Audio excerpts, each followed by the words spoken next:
Oh, you didn't know? Welcome back to another episode of the LTS Wrestling Podcast. It's me.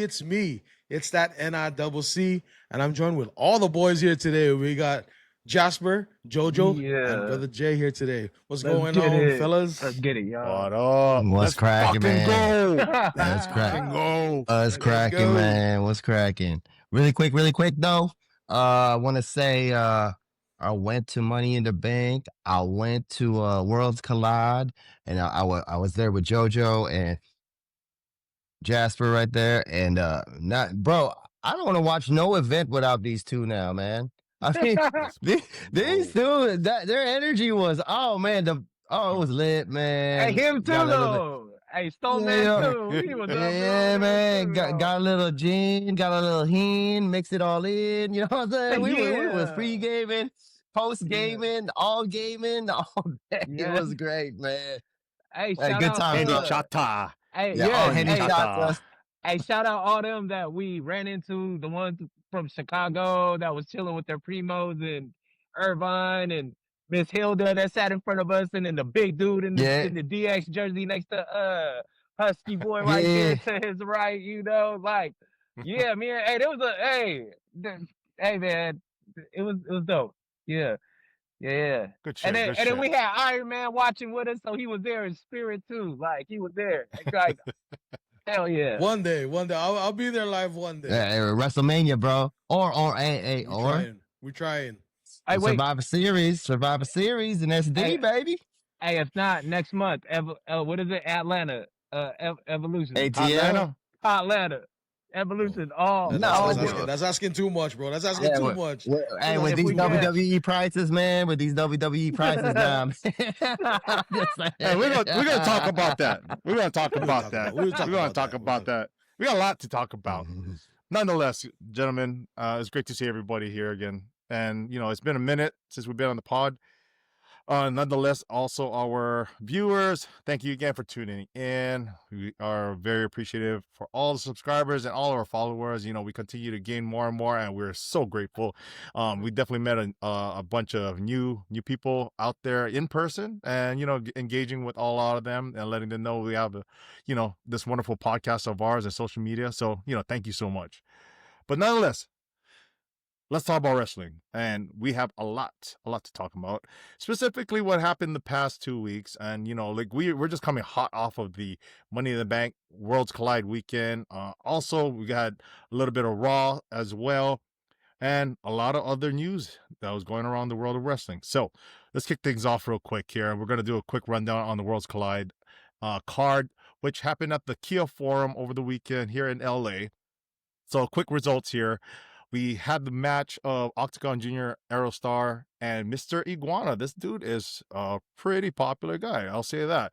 They went up against Dragon Lee, Cruz del Toro, and Lince Dorado, with Octagon Jr., Aerostar, and Mr. Iguana coming up with the win. We had a little run-in with Mr. Dirty Dom, Dominic Rey Mysterio, calling out Octagon Jr., which eventually turned into an impromptu match for Money in the Bank. So we'll also get back to we'll talk a little bit about that later. The second match on the card, Stephanie Becker and Lola Vice defeating Chick, Tormenta, and Dalis. We also had the Legado del Fantasma, Santos Escobar, Angel Garza, and Humberto Carrillo defeating El Hijo de Dr. Wagner Jr. Pardon my Spanish, everyone here. I'm trying my best.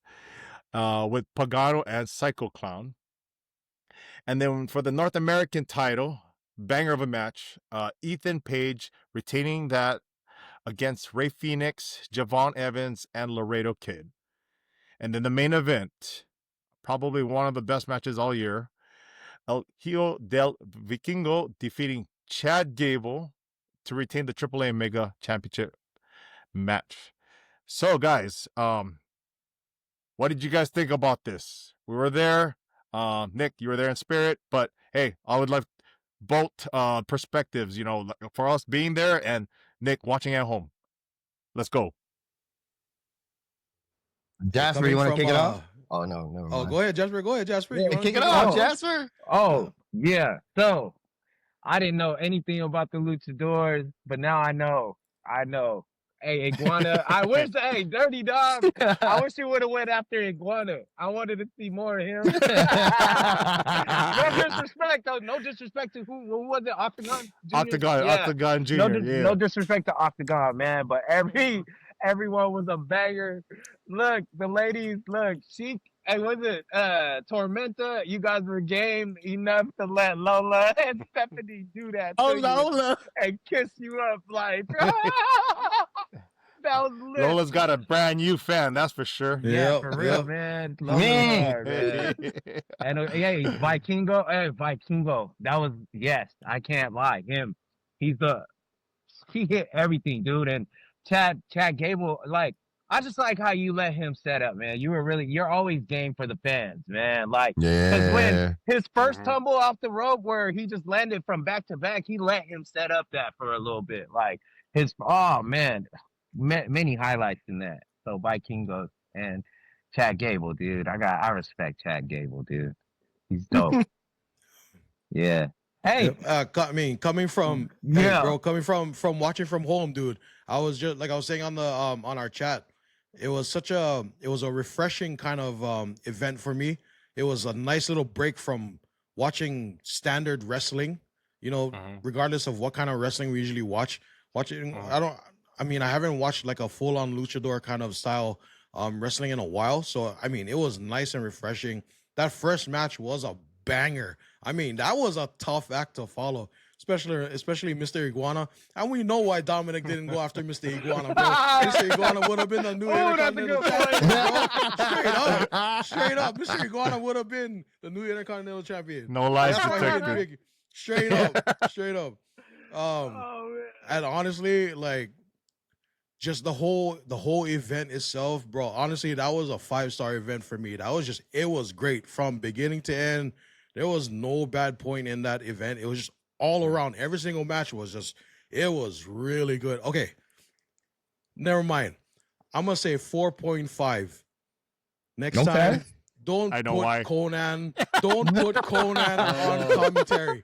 I'm sorry, Conan, you a legend, bro, but you are not built for K-Dog. I'm sorry, dude. K-Dog. Okay, respectfully, K-Dog. Okay, so speaking of K-Dog, right? So I'm the whole time I'm telling, like, we're pre-gaming, we're drinking Henny or Chata, we're doing everything, right? I'm telling like JoJo and Jasper, like, oh, and we gotta go in there for Booker T's entrance, man. I wanna go, hey, Hulk Hogan, we coming for you, right? And man, it was such a letdown. And I try to like prop it up and be like, oh no, well, they gotta have a luchador there, and they got so he can analyze the match and tell the fans what they're seeing, right? Because it's a different kind of WWE match. And another, first thing I did when I after the events, we call you up and we're like, hey man, how was K-Dog? And you're like, nah, bro. It was like the exact opposite of what I thought it was gonna be.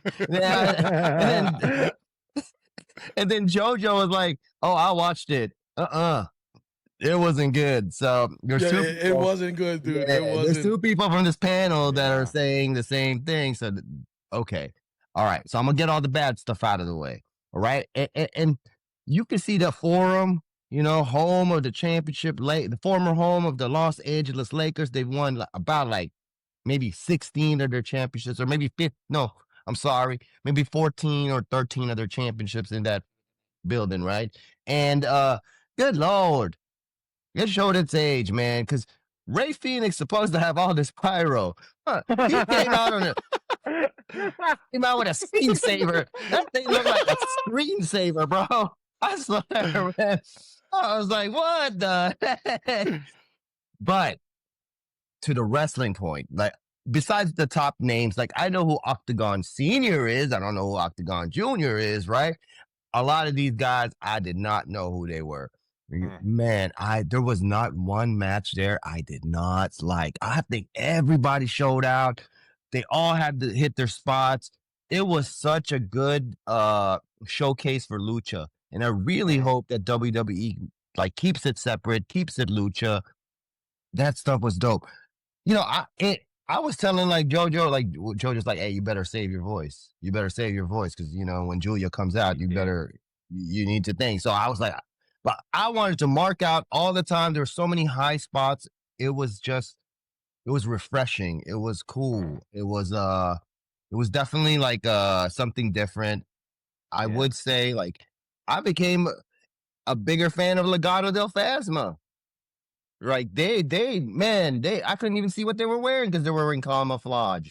You know, you know what I'm saying? But that theme song was bump. Like, I gotta admit, that theme song bumps like in person. That's a good theme song. The right team went over there. I think even I don't know if they made it a bigger deal, but I know one of those girls that Stephanie Vaquer was wrestling is one of her mentors. So yes, so I think that was really cool that they gave her time to shine. And I think that's why Stephanie said, I'm doing double duty. I gotta wrestle with my homegirl. Triple duty. Triple duty. Yeah. Technically 3 matches in 2 days. Yeah. So she was like, I'm doing triple duty. That's my mentor. I'm gonna go and wrestle with her. So that was really cool. Just, hey man, I want more. If they do another event here in LA, I want to see more. Why don't they do all the events in LA? Like, I wouldn't mind, man. I wouldn't mind. It'll be tough on my wallet though, but I wouldn't mind.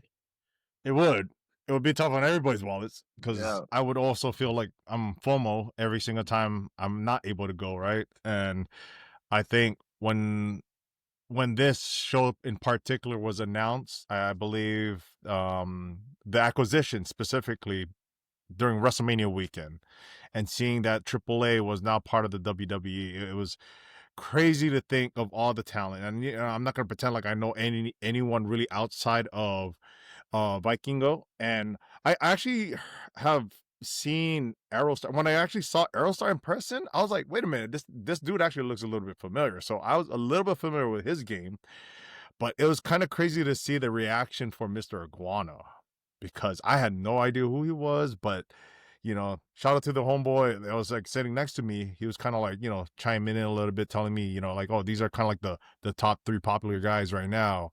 And I think Corey Graves echoed this on the actual broadcast, how these were the top 3 guys of AAA right now. So I clearly understood why people had like a big or a huge reaction for those 3, specifically Mr. Iguana. Nonetheless, the show was top to down, bottom, great action overall. I would love to see another show like this.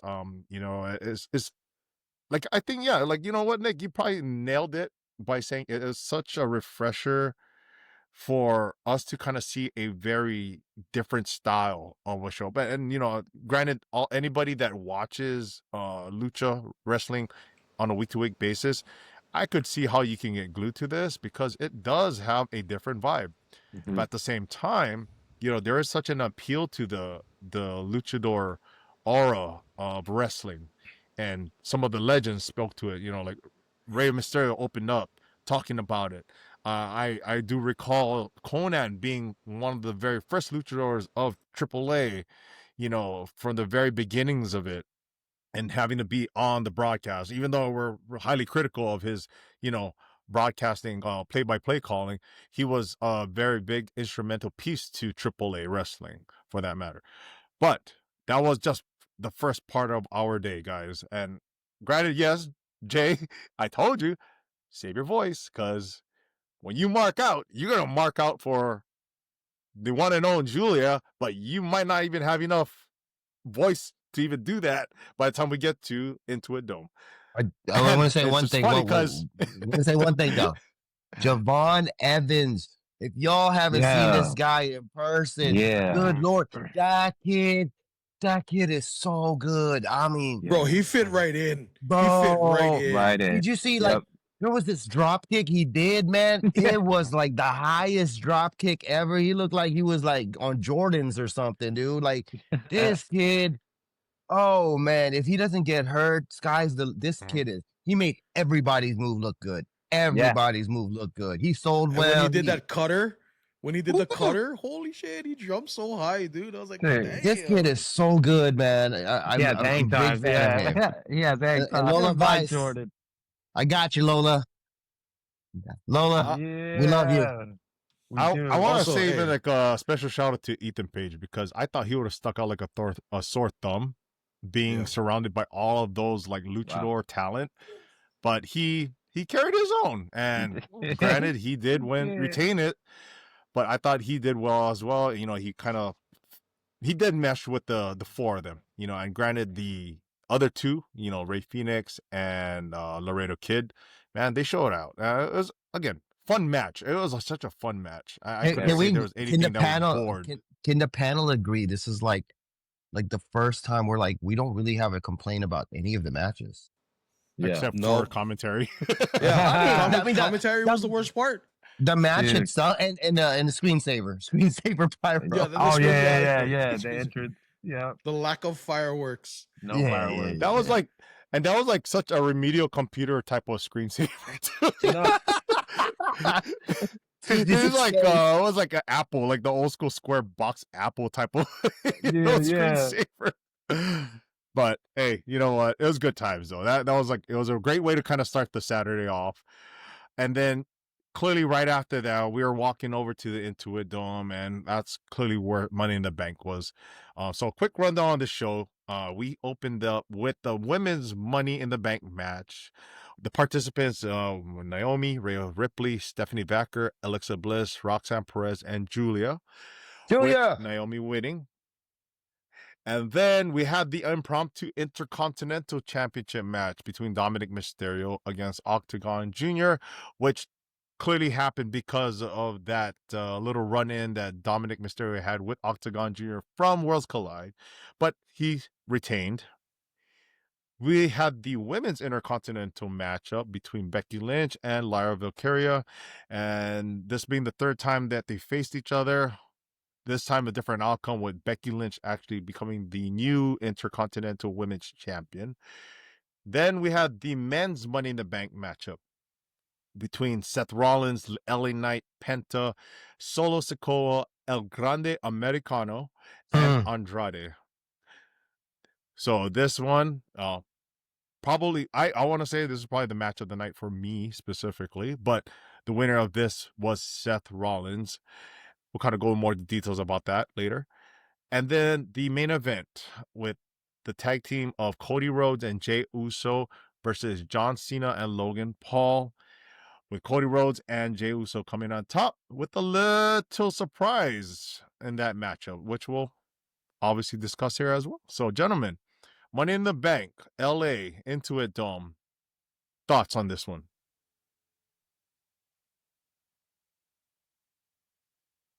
Nick, your eyes kind of like opened up a bit. I was just waiting for everybody to go. What do you want to say? Go. No, Go ahead. I thought you wanted to like shout something out. I didn't want to. Yeah, go ahead, man. No. I just hey, congratulations, Naomi. I'm actually really happy she won. I was so convinced that Mommy was gonna win that one. But I am extremely happy that Naomi won that one. And I don't know if you guys got to see her post interview. No. After the match with Big E. Big E, She almost lost the heel. She almost lost it. She started tearing up and everything. Almost broke kayfabe, right? Yeah, she almost broke kayfabe. Yeah. She I heard about it. Yeah, she had to really gather herself real quick, and she brought it back. But yeah, I'm glad Naomi won that one. Well deserved. Yeah. Agreed. The Dominic Mysterio match, like I said, there's a reason he didn't pick Mysterio Iguana, because Mysterio Iguana won. The Money in the Bank match, I gotta agree, that was my match of the night as well. I really enjoyed it because there was so many stories going on all at one time. We got Solo Sikoa and Jacob Fatu, with Jacob Fatu turning on him. That was great. Man. So it's basically that's him turning face. I'm for it. I'm here for it. Y'all know what I mean? Yeah, to that. All gas, no brains. I mean, no I brains. mean, all gas, no brains. Shit. The only part about it was that it was just too obvious that Seth was gonna win it. But I mean, Yeah. it furthers the story about him having power, right? So sorry if my Yeah. voice keeps going in and out, but I'm kind of sick. But other than that, dude, like I mean, it was a spot fest, high action, constant action on the ladders, and it's just like it was nonstop. I really enjoyed that match, and just when you think like normally it's like okay, you'll have like a bunch of guys on the ladder, all of them will fall off, and you'll see one struggle, and then like you won't have more spots after that. Fuck that, dude. It was just like you'll see one guy climb up, and then you'll have another climb up. You'll have a spot, and then you have one other guy climb up. Next thing you know, you have like 6 guys climbing up, and then they'll all fall off. But then another one will keep, and it was just constant action. I was like, I loved it. So yeah, that was match of the night for me as well. And the John Cena match, that was pretty good. You know, I mean, all around really good. I'm gonna keep saying it. Outside of wrestling, you know, his outside stuff aside, I don't know how you can hate Logan Paul for wrestling. He's good, dude. He's good. He's a good damn wrestler, dude. You can't. It's hard to deny his wrestling talent at this point. He's a damn good wrestler. He's put in the work. It makes you think that he's been doing it for a while. He's put in the work, and I really enjoyed it. I also enjoyed seeing the guy at the end come in for the save. You know what I mean? Yeah. Discussion that we'll end up having. Yeah. Okay, so I'm gonna run this fast the because truth. I'm gonna run this fast because we have like more topics to talk about. Really quickly, the entrances. Oh man, the entrances were dope. Yeah. I know. Okay, Alexa Bliss's song, man. If you got seizure problems or something like that, you're gonna be in trouble because them lights were dope, bro. Boom, boom, boom, boom, boom, boom, and it was just lights everywhere. Oh man, it was like EDM fest. It was crazy, man. Dope entrances. Of course, Julia had the best one, even though she didn't get the loudest pop. She had the best one because it was Julia coming out. We know that, but Mommy got the biggest pop. Naomi, well deserved. I think JoJo and I had picked Naomi. I was definitely picking Naomi from the start. She's been doing great work as a heel. She changed up her character. We're invested in you, Naomi. I know you know me. Keep doing the thing. Cash in that money in the bank. Get that belt. It's gonna be fun watching you do your thing. Octagon and Rey Mysterio. It was fun, but after like you saw what happened at Worlds Collide and stuff, you know, it was. I just didn't have the energy for them, but they did great. They did great. It made sense for Seth to go over because Seth had to. Seth getting Paul Heyman, he's gonna get the belt. When is he gonna get the belt? He's gonna get it. There it is, right? So I figured that was his way of keeping him away from the belt, but in the title picture also. The most impressive thing I saw there is Jacob Fatu coming out big. Bronson Reed gets pop-up Samoan dropped. Oh man, that guy picked him up and Samoan dropped his ass. Then threw him outside and splashed his ass. Man, it was crazy. That was probably the best. That was wild. Spot. Yeah, that was probably the best spot of the night for me because Jacob Fatu, unbelievable. Yeah. And then the rest, like we saw what happened with then it was Logan Paul and Cena. Best part of that match is Jey Uso doing his entrance song. That was fun. Yeah. Man, the crowd was into it. Everybody was eating and everything. Definitely cool that a lot of the IWC was satisfied with what had happened with the end of that match. And yeah, it was Take my money, WWE. I had a great time. Take my money. Yeah. I was eating the bathroom. Yeah, I thought that was good for the meantime. Hearing Cody come in now, I heard his song, and I was like, okay, I got time. you And still I made heard it. that yeeting. I'm like, oh shit, literally like in the bathroom shitting I know. while that was Hey, going on. hey, JoJo still Hate to made admit it. that, but for the ending, Yeah, because I and I got a thought he was video. gonna run it back, and then Logan Paul comes out. I'm like, oh, fuck it. Hey, dude, Anyways, I would have to echo these sentiments because at Money in the Bank off top because of these screensaver, you know what I mean, entrances over there at the forum, it did stand out. The entrances did stand out. Like the energy too when you hear and the visuals, it was nuts, man. And then of course the sensory overload of the spots and I picked Solo, so that's why I was left speechless He when should have Jacob won. came. Yeah, I thought Jacob left me speechless. I was already like, oh snap, I couldn't even move. I was frozen after yep, he's a savage, and me too. I picked mommy, but I'm not mad at the storytelling that they're gonna long term. With Naomi, it's gonna be. And if we had the most mid, not that they were mid, they were great. Is Mysterio and that had to be out of them. But yeah, dude. Who else was on that day? Because it was Becky. I knew it. Hey, see, for me, I picked Becky. That's the only thing I won on because I was just like, you can't just keep going. You know what I'm saying? That's the only thing she hasn't done. So, but it just opened up something else for Raw, which I didn't see coming until we saw it. You know, and she's back.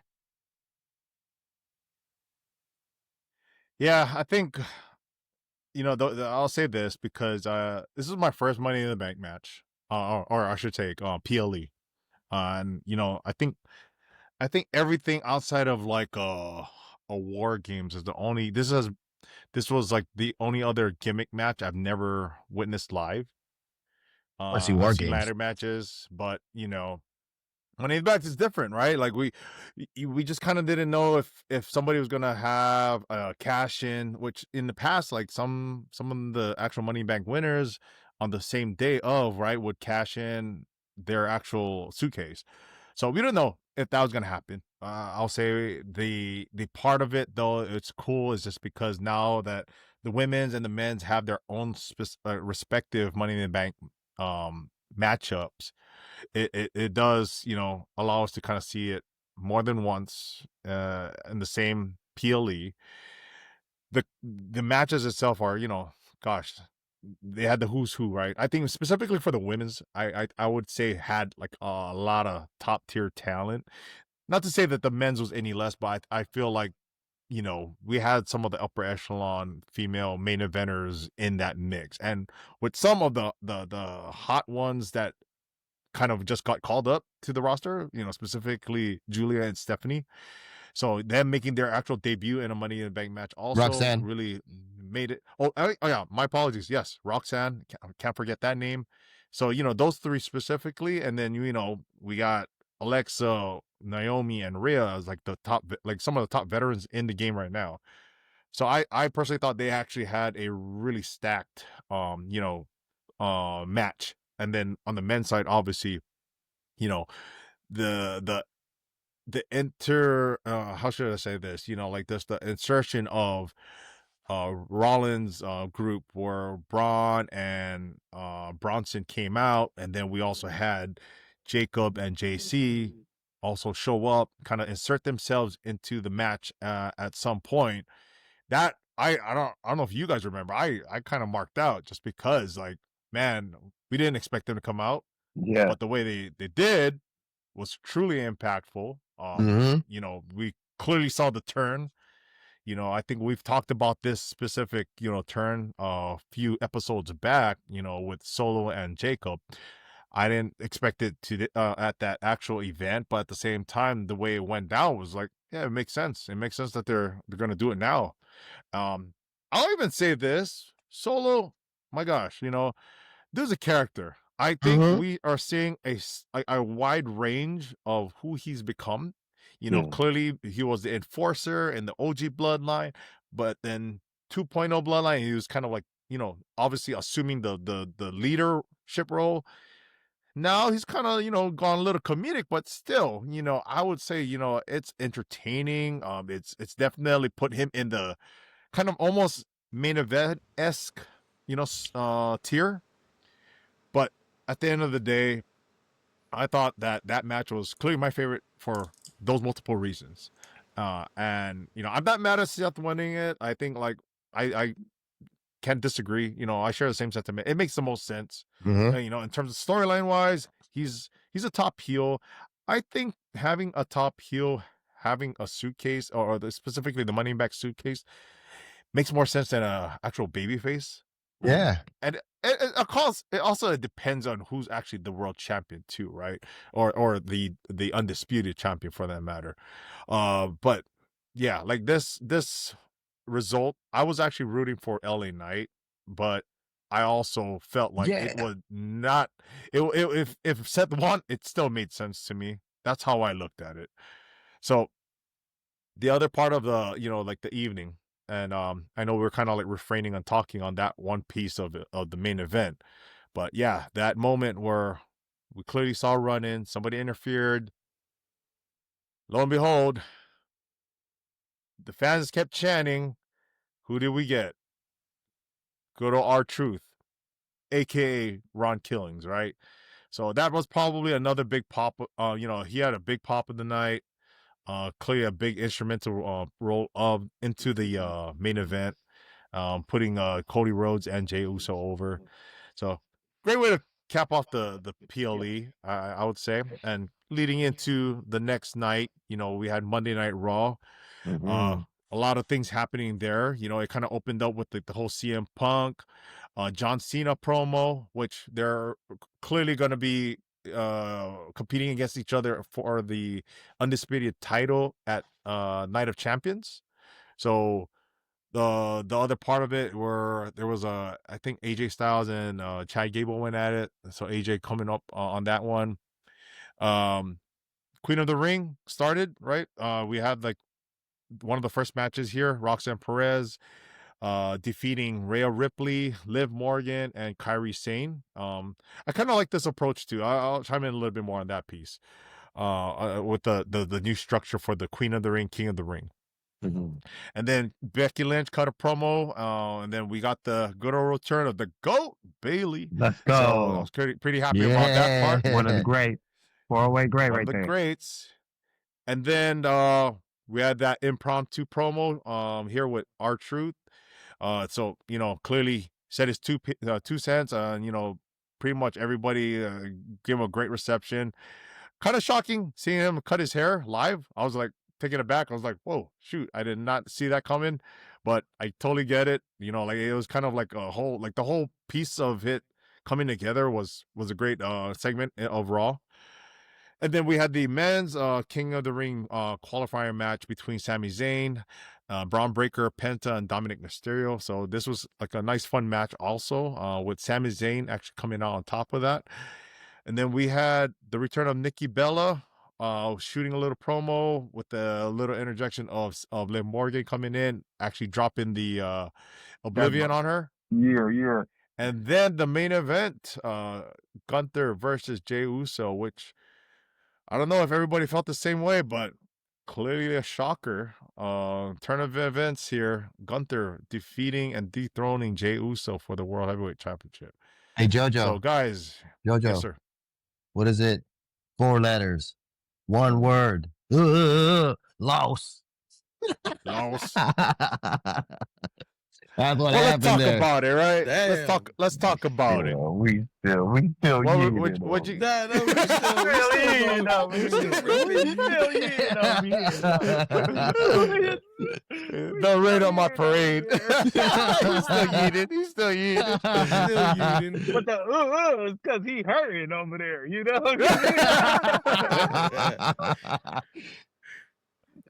But what you guys think? What you guys think about Raw? How'd you guys feel about it?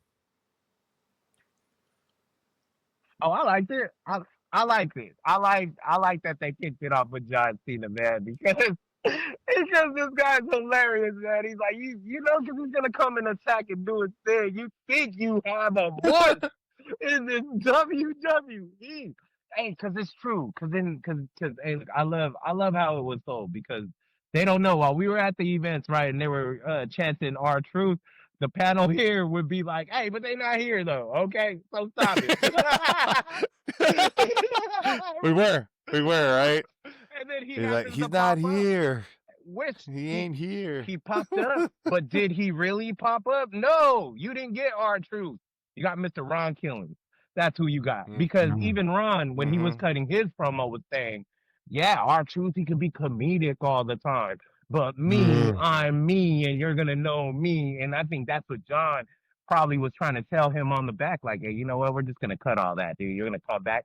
And they're going to, and John over here, you're just going to forget our truth in a year anyway. And that's why I don't like John trying to ruin wrestling because he hits too many points. He hits too many points.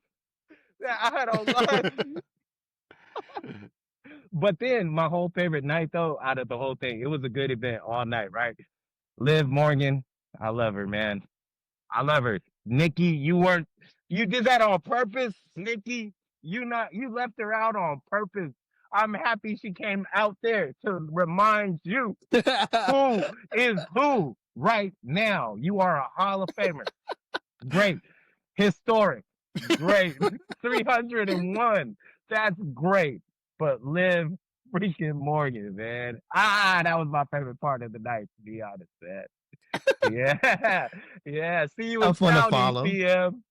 See you in Saudi. Tough one to follow. I'll try to follow you, Jasper. Good. Yeah. I'm telling you. See you in Saudi. It was a good night, man. Hey, Kyrie Zane, you were all over that match.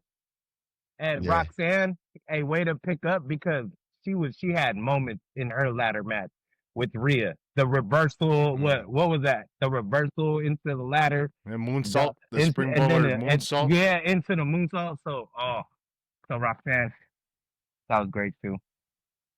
I'm just gonna hit a couple points here. Good job, Sammy. Oh, go ahead. Good job. No, Sammy. Good job, Sammy. Yeah, Sammy. Good job. So yeah, hey man, he's Sammy. He's part of the bloodline meeting. Yeah. That's when he was part of that. Couple points that I'm just gonna hit on some points. The matches were good. We know that. Setting up for future feuds. For example, the Bella obviously leaving Liv Morgan's name out, get into Oblivion. It's looking like, everybody's gonna get like one last hurrah here. John Cena's getting it. Ron Killings getting it. And now the Bella Twins gonna come out for Price Raquel and Liv. They're setting that up. The right person went over. Queen of the Ring should be highlighting your newer talent, which is Pop Rocks. And again, we love Pop Rocks. She's dope. I mean, she's a bad tag team partner for Julia, but she's right. But Ron Killings, he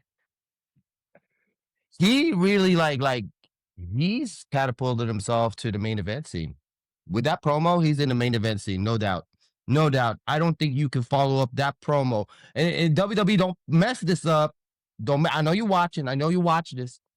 Don't mess this up. You got something with Ron Killings here. He's gonna have that Mark Henry kind of take him serious. He's not sexual chocolate anymore. This guy's Ron Killings. Put him in the main event scene. The crowd is backing him. Although I guess I don't know if I want to save it for I'll save it for the next segment. Don't kill his push. You got something here. There's something cooking here. I like it. I like what I'm seeing. A serious run by Ron Killing. It has to. I think he's got to deal with Cena. It's got to be with Cena. I mean, I don't know who else you put him with, right? Like his story arc is Cena right now. So I'm all for it, man. I'm all for it. CM Punk versus John Cena. We're gonna get that. they're gonna do it in Saudi. All right, cool. That means CM Punk taking an L. Just let that resonate for your CM Punk fans. He will take an L to John Cena for sure. There's no way that guy. And if he does get it, kudos to him. But I do not see him taking the title out of John Cena. Okay, and yeah, man. Oh, main thing. Surprised about the Gunther loss. I mean, the Gunther win. Gunther win. Gunther win. Is that because, I mean, you got to look at it. Did they not believe in Jey Uso? They believed in him to give him the belt? But, like, I kind of want to know what the inner workings of what they were feeling there.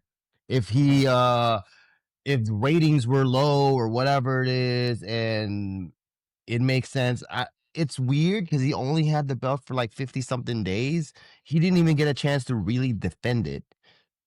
And he defended it, and it's an L right away. So it's I hope he gets another shot at it. I really do. What do you guys think? Right out the gate, the Queen of the Ring match. That was a good match. Congratulations to Roxanne. That was a good one. We all love Roxanne. That was a good one. Oh yeah. R-Truth. I agree with you, Jay. WWE, don't mess this up. I mean, you got something here. You know, with all the information that's been coming out, you know, this whatever contract he's on, it's not a normal contract. It's a contract that supposedly that it gives him one true final last run, so that he can use his name Ron Killing, so that he can easily transition to the Indies once he's done. Give him something good. You know what I mean? Like, give somebody that's been loyal to your company, that has given you so much. Give him something good on the way out. I look forward to what they're planning, especially for creative and running joke. I won't say names, but somebody on our panel might just be working for creative on our panel, and I hope they're listening. Don't fuck it up, Jojo.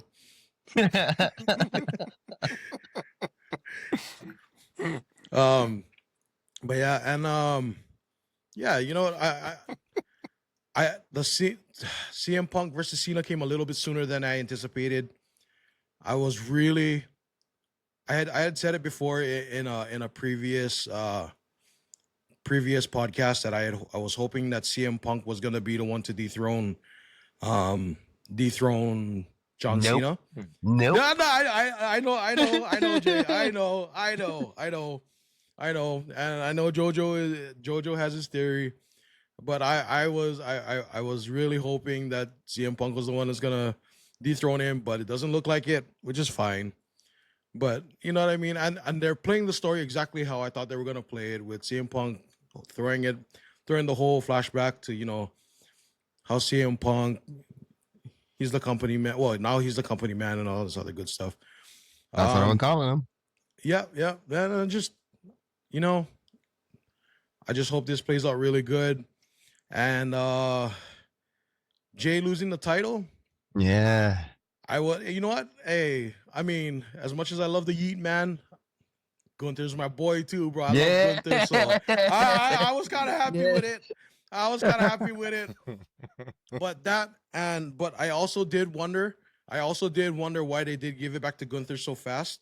Yeah. There's also been talks online about Goldberg coming back for one final match. Yeah. At Crown Jewel. Yep. And I'm wondering if there's the reason that they gave it back to Gunther is because they want to put Goldberg versus Gunther at Crown Jewel for the title, maybe. Or maybe Night of Champions, I think, because that's the maybe one that's kind of coming up. Yeah. Is that what they're talking about? Yeah, because I think Crown Jewel's actually taking place in Australia this year. Oh, okay. So yeah, that's what I've been hearing. Oh, Crown Jewel's not in Saudi? No, they moved it to Australia this year. Yeah, they moved it to Australia. Oh, yeah. I remember they moved it to someplace else. So yeah, something about like Goldberg coming back. No, I'll pause. Isn't it like in Saudi, because that's the one place CM Punk doesn't want to wrestle? and Oh. Cena was like, "Oh, you're following me to Saudi, dude." So I mean, it's again, don't Night get of me wrong. Champions. Night of Champions is in Saudi. That's where that's taking place. But they've been promoting a crown jewel for Australia this year. Okay, so Yeah, they Yeah. switched it up. They so changed it I up. guess Night of Champions, it's still we're gonna get Cena versus Punk, right? That's still Saudi. Yeah, that's in That's Saudi. Saudi. Okay, yes, because Yeah. I believe storyline how it's going is that CM Punk doesn't want to go to Saudi, and John Cena, being the heel champion he is, making him go to Saudi. Money Yep. talks. Good Wow. storytelling So- too, Money but talks. good storytelling Money also. talks. Yeah, so I mean, yeah, so that's what I've been hearing. I've been hearing Goldberg's name, and he Mhm. wants to come back for one last match. So I don't Yeah. know, Goldberg That- versus Gunther. Maybe Goldberg wants Gunther as his final match, and Oh, Gunther know. would make him look good. maybe that's why. Yeah, Mhm. Gunther would definitely make him look Mhm. good, and that would fit more. That would fit more His on style. Goldberg's wrestling style Yeah. Mhm. versus Jay. You know, it'd make him look. It's more of a strong style. First of all, compared to, Gunther makes Jay's wrestling. Gunther makes everybody look good. Nah, does- you're He right, do, bro. though. He do. He doesn't. You're right. He You're doesn't right. have He bad do. You're right. matches. You I haven't Yeah. seen this bro. guy You're have a right. bad match, bro. You're right. You're right. Not even versus How McAfee. crazy? Oh, this guy, Hey, bro, yeah. right? Like he doesn't have bad matches. Yeah. How crazy would it be if Gunther against Goldberg actually beats him for the world title, Seth. and then Seth catches in? Oh my- How wild would that be? Let's go. Crazy Let's go. How Asian. wild, right? I'm Crazy here. Asian. Ah, I'm here for that. I'm here for How that. wild? let's put that out there. That is. That's all right. That's all right. That's Yeah. all right. Yeah. I'm here for that. Yeah. Hey, we're kind of in this whole That is- shock and awe like era, right? Like I think there's so many things happening, and from every show, like there's like shock and awe factors, title changes that we're not anticipating because they're just happening on like these weekly episodic shows of Raw or NXT. And it's crazy to think like the outcomes typically are not what we anticipate. And there's a conversation I had earlier with some of the guys, and even a coworker of mine. I'll shout him out. Hey Danny, we were What up, talking about coworker? this. What's up, Danny?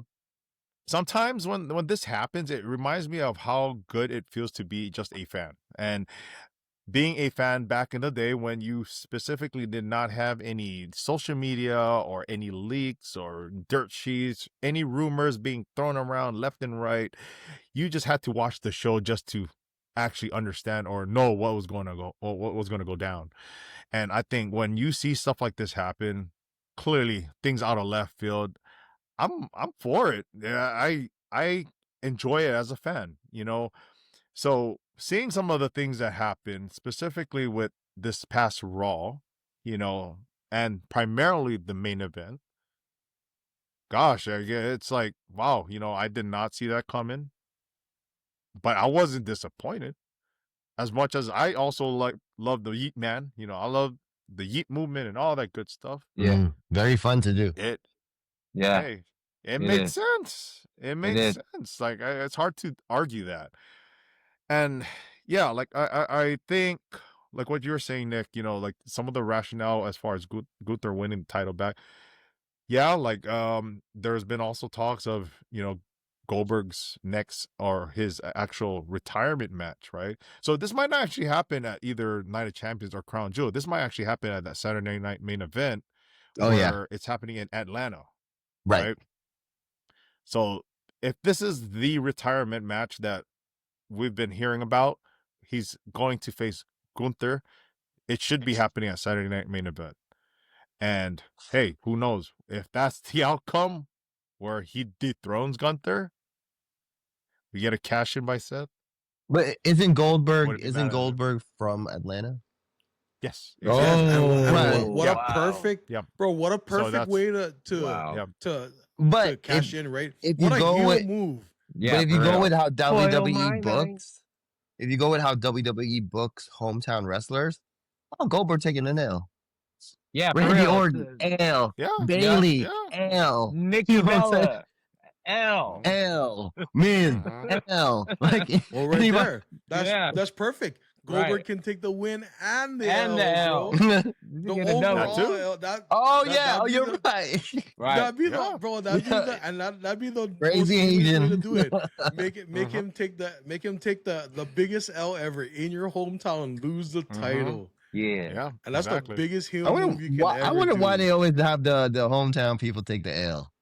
I know. Because you expect the hometown hero to win, and they're like, "Nah, we're not gonna give you that. We're not Yeah, gonna they give want you they want everybody We're not sad. gonna yeah. Is this the WWE? Sometimes they just like to fuck with your emotions like that. Oh, I know.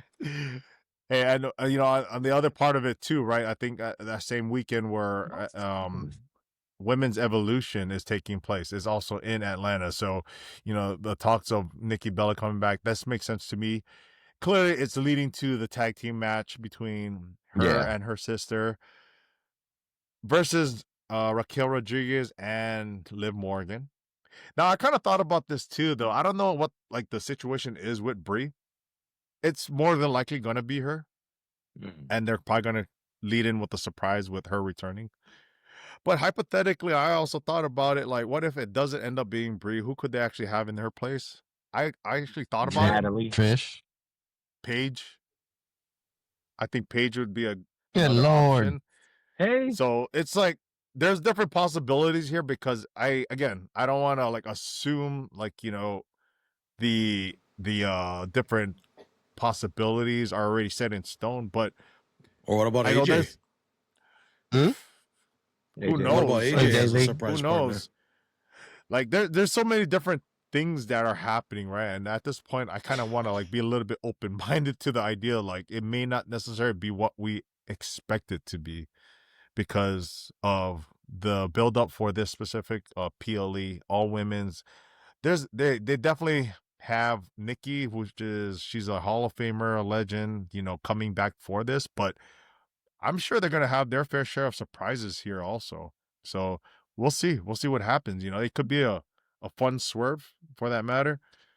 I'm kind of like thinking along the lines like, you know, when WrestleMania, I forgot which WrestleMania it was, but there was one in Orlando. You know, they had like the ladder match with all the tag teams.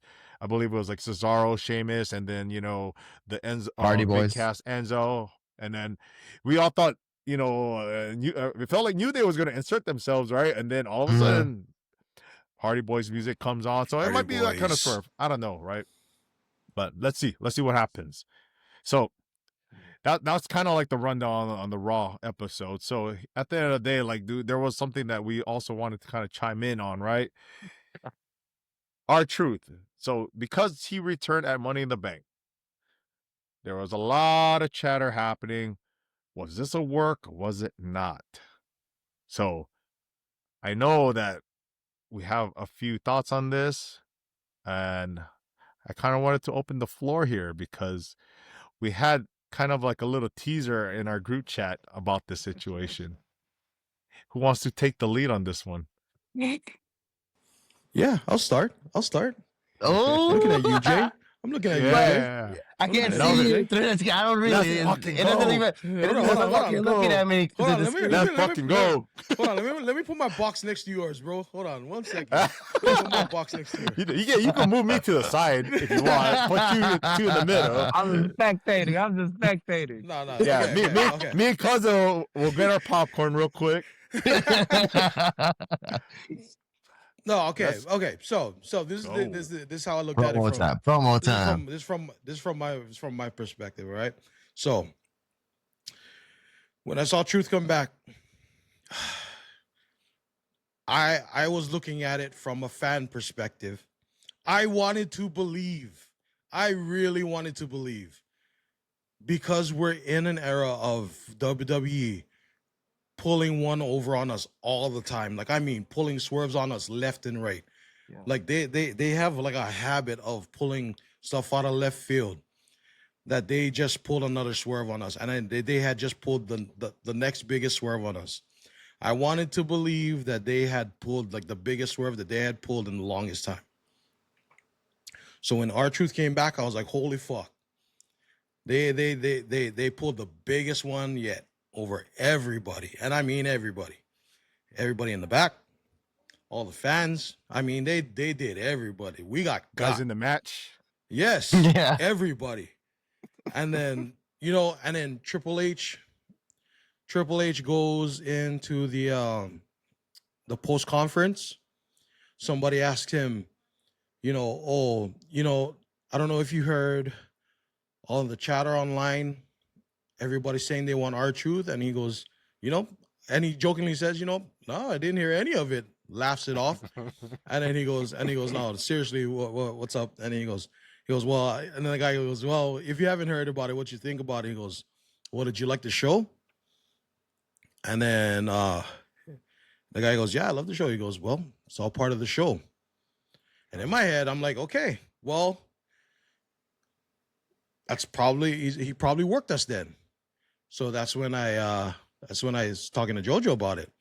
And then Jojo brought it up to me that what is his name? Ron Killing's son said his cap. I was like, damn, bro. Uh-huh.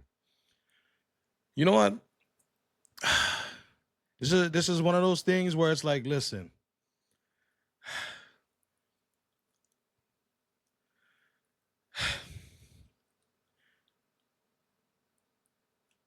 Going back to being, it's like blurring the lines between being part of the IWC and just being a fan, right? Sometimes it sucks wanting to know everything and wanting to just be a fan. Because then now the information is so readily available.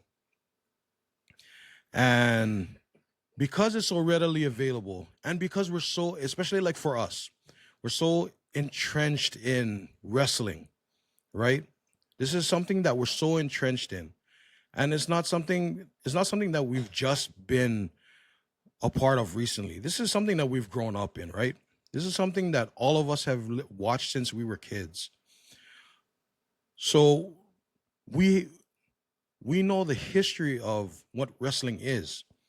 So we've grown up in an era where we didn't know what was going to happen the next week. But nowadays, we can find out what's happening weeks before it's going to happen. And it's kind of hard, you know what I mean? Like when it's blurring the lines, and then like Triple H is saying, like, he doesn't like it when the fans are hijacking creative and all that stuff. And it's not that we're hijacking creative. We're voicing our opinion to what we think that we like. Of course, we're gonna be opinionated on what we like and what we don't like.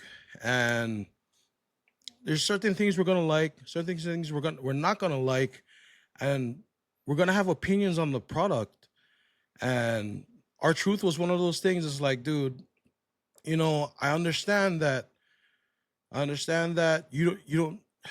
I understand that you guys may have let R-Truth's contract expire because maybe he didn't fit the idea of what you guys thought the product should be at the time, but what everybody else, as far as your fan base, as far as your worker base, had thought of R-Truth. They thought of him as a staple within the community of your workers. They thought different, and that's like where the split between the upper brass and your actual workhorses differed. And you guys know I'm a big Triple H fan, and I back Triple H, bro. I back Triple H all the way, but this is one of those times I gotta tell Triple H, man, fucking calm your tits, bro. Calm your tits, bro. It's not that serious. I mean, the IWC can get kind of fucking wild sometimes. I think the IWC gets toxic, dude. IWC gets super toxic, hella toxic. Like, I mean, so toxic that like the IWC can get to the point, and like I've experienced it firsthand, where they can get to the point where they get so comfortable saying things because they're behind a keyboard and a mouse, that they wouldn't say this kind of stuff to somebody in person, because like really like half the things that have been said to me like online, they wouldn't say that kind of stuff to me in person. I punch them straight in the mouth. But like straight up, like straight up, bro. Like, I mean, honestly, like, but and I'll say it's way different. It's way different when I've met people in person at like live events, at WWE events and all that stuff. But as far as like, but I mean, I'm just kind of ranting right now. But as far as like Ron Killings, dude, like, I'm just kind of glad he's back. I'm kind of glad that he's gotten that one contract, whatever contract he's gotten. I made assumptions in the beginning that, hey, fuck, it was a work. It is what it is. Me and Jay had some words with about a video that this woman had. I guess we can go into that discussion after, which also includes. No, she doesn't get a plug. She doesn't get a plug in our podcast. Hell no, man. That's trash. Yeah, nah, she's not. Yeah, that's trash, man. That is trash, man. You don't get no plug. Nah, she is trash. She's borderline misinformation. Hey, be nice. Yeah, okay. Jay, be nice. Okay. Let's just say we strongly disagree with her. We I disagree with her. I agree. Okay? I'll agree with that. Yeah, we strongly disagree with that. I don't ever want our podcast to be like that, man. Nah, yeah. But yeah, I'm glad R-Truth is back.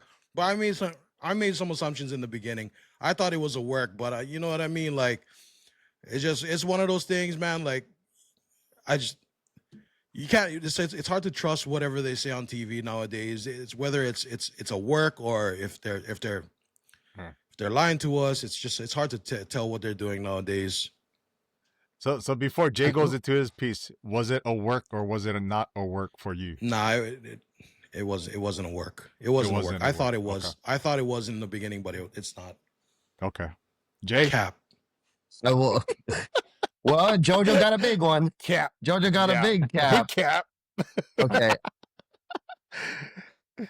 My problem here is just, I guess, I don't know if this podcast counts as we're IWC or whatnot. I just see yes, like, we are. Well, I know. I'm not going to deny that. We are. That's what I'm saying, right? So we're kind of part of this, right? But I mean, at the end of the day, we're just kicking it. We're talking shop. It's kicked back. It's laid back. It ain't that serious. We want that. We are fans, right? So I try to stay away from the IWC toxic culture or the rumors or these news sites that are trying to be news, but they're not news. They don't know shit. They're just trying to get clicks. They're just trying to get views. They're just trying to put out content for you to start start a discussion so you can comment on their shit, right? But most of the shit they say, not true. None of it. I'll give you an example, right? Is that all of a sudden everybody knew what was going on with R-Truth.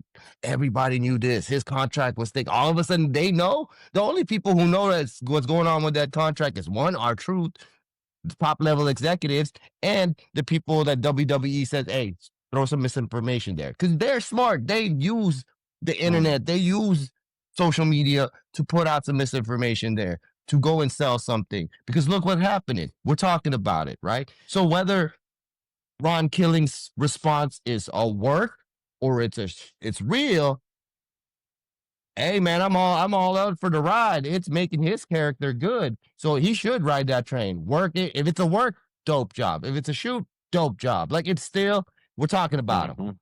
You know, I like that. But all of a sudden, all these rumors sites and all these news sites, they're talking about like, we knew this, we knew that, we knew that. But you guys didn't know nothing. Because did y'all know R-Truth was going to come out? Nah, y'all didn't know that. So shut your mouth, dog. Right? And then I was going to say, like, the loudest we want truth chants, right, was in that SmackDown. But we went to two live events. It wasn't that loud. It was sporadic. It wasn't like the whole arena was chanting it. I know that. I was there. It was like sporadic. I even told the guy, hey, Triple H is out there. Go say your I Want Truth chant now. Nah, silence. These guys didn't even say it when Triple H came out for the AAA event, right? Oh They yeah. would say it sporadic. They would say it sporadically during the main event of Logan Paul, Jey Uso, and them. I heard it a little bit there, but it wasn't never like a Yeah. deafening chant of "We want truth, we want truth," right? So whether these guys said, "Okay, you know, we got something with our truth here. We're gonna work at this." He still has a contract with us. Whether they reworked it or said, "Okay, it's gonna still expire, but we're gonna give you this run," whatever, we don't know. We're not in the room with these motherfuckers. These guys, whatever it is, I like it. So Triple H, if you're blowing smoke, oh, it's part of the show, and that's okay because I haven't been this surprised since like the NWO days. So yes, as a fan, I love it. I love being surprised. I love being shocked by like thing because these rumor sites are telling you Jacob Fatu coming, JC Mateo coming, and no, actually, they didn't even know JC Mateo was coming. Didn't even know. All of a sudden, everybody knew, right? Once JC Mateo made his debut, all of a sudden, all these rumor sites know, hey, JC Mateo came out. This is this. He had to sign this contract. Like, Dick, y'all didn't know he came out. You didn't say shit till he came out. So y'all just trying to spread misinformation, toxic stuff, trying to get your clickbaits and all that stuff. By the way, go comment, subscribe, and like our shit. Yeah. So to clarify, Jay, did you think it was a work or Parts of it. what parts? I mean, maybe he was going to get released, and they said, you know what? You still have a little bit of a contract with us. Why don't we rework it this way? You know, use it, right? Because then it's smart. It's smart of them to listen to the fan base, right? And then Okay. it's smart, but then all of a sudden, he's in the main event scene. I mean, don't fuck this up, WWE. Do not. You have something. You caught lightning in a bottle. You caught something. I don't know what you got something here.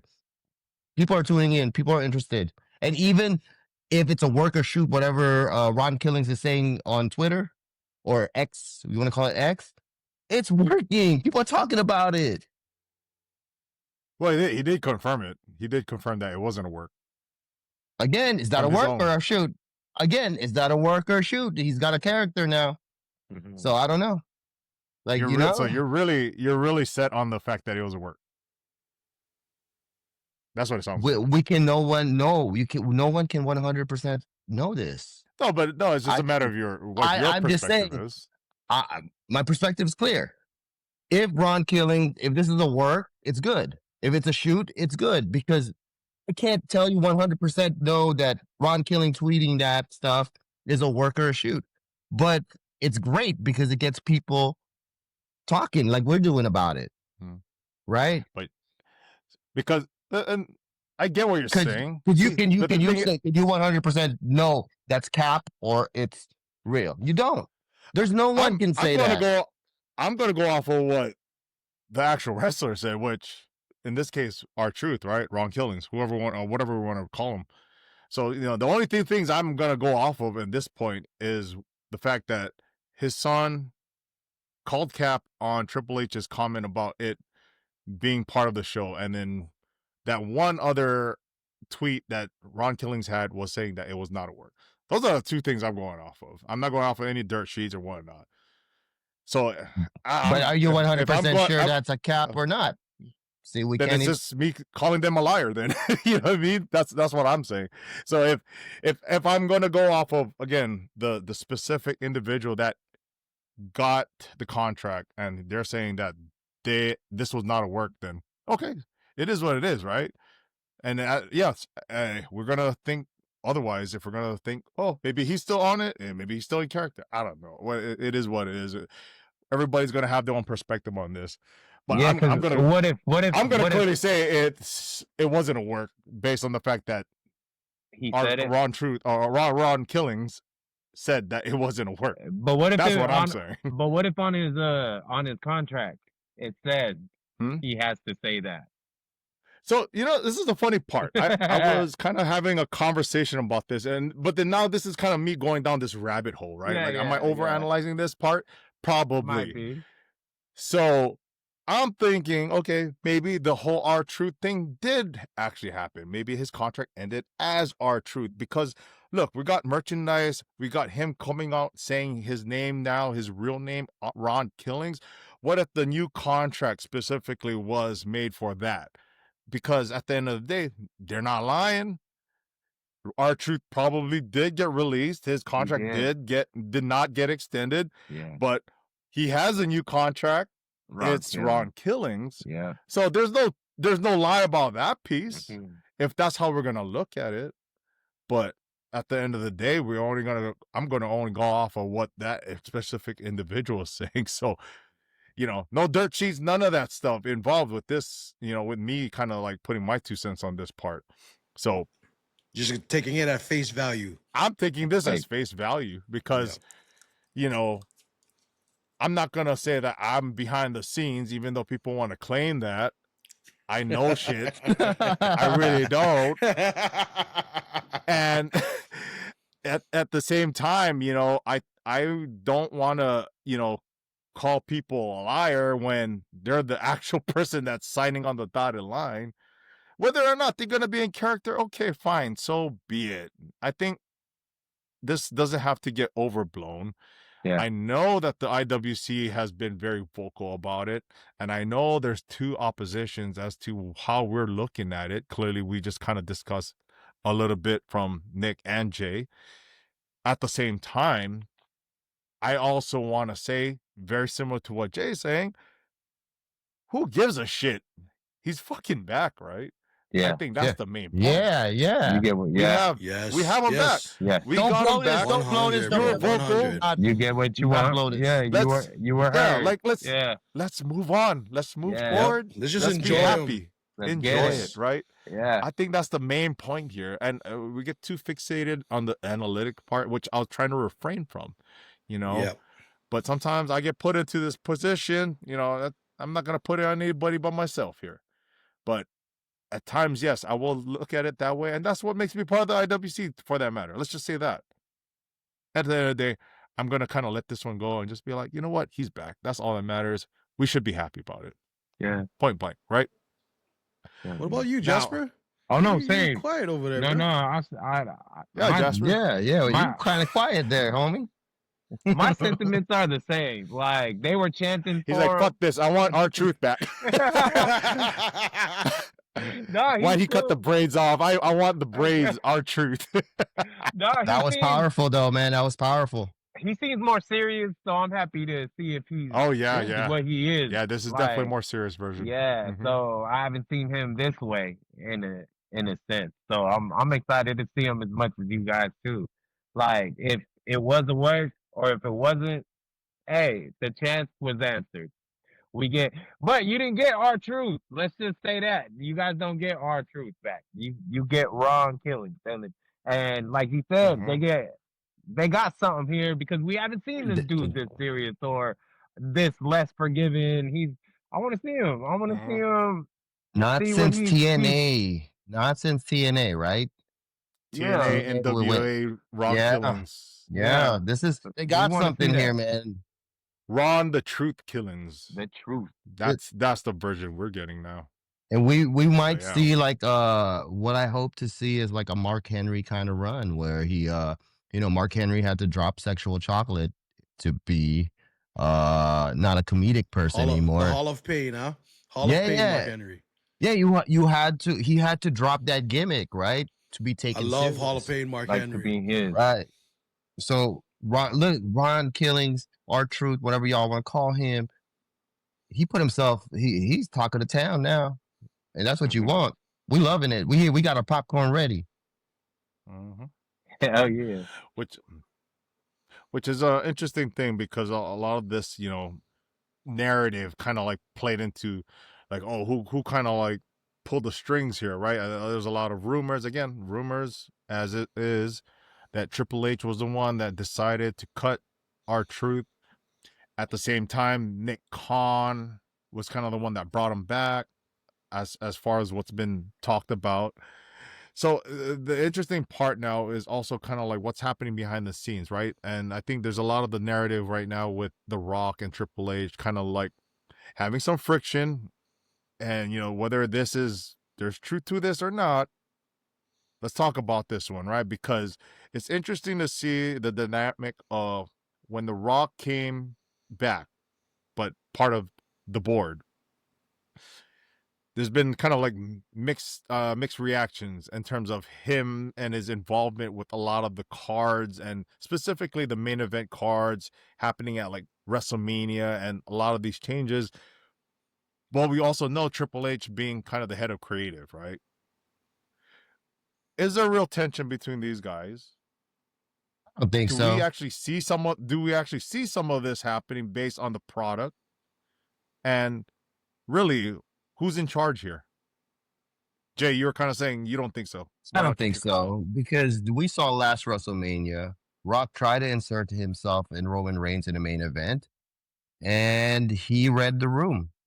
They're gonna do what's best for business, man.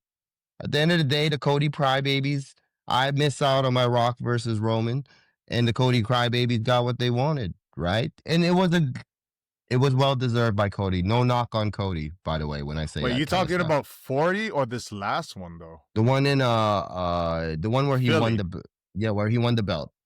Because The Rock Okay, tried because to, we just had Vegas one, so no, I'm just saying, well, we know The Rock will listen to the people, and Triple H will listen to the people. Like they know what they're doing. They're making tons of money. They're making tons of money, and they'll remind you every time. We just broke the record at this event. We just broke the record at this event, right? So money wise, cool. They making it. And I think these two have a professional relationship. They're probably even friends. I don't know. Again, these are one of the things the dirt sheets can't tell me and all that stuff. I think they can definitely work together because they have a love for the business. Those two are born into the business. They may clash because when you're passionate about something like these two are, you're going to clash. But they've always shown they can work together. And the product itself, I think is fine. And again, there's gonna be people they want some clickbait. They want people to comment and say like, oh, Triple H this, oh, Rock this, and they want some engagement from their content that they're trying to put out there.